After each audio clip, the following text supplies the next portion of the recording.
Hello guys, and this is how to do Bard's quest and find his guitar.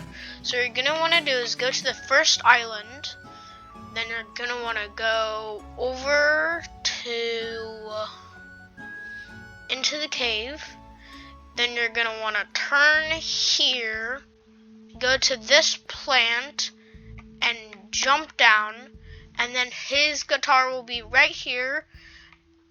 His guitar will be right here, and we have this guy.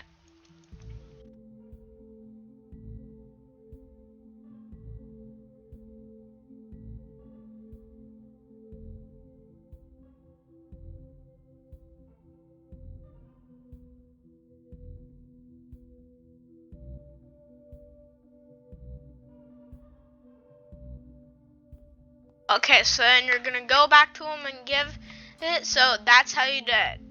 Peace.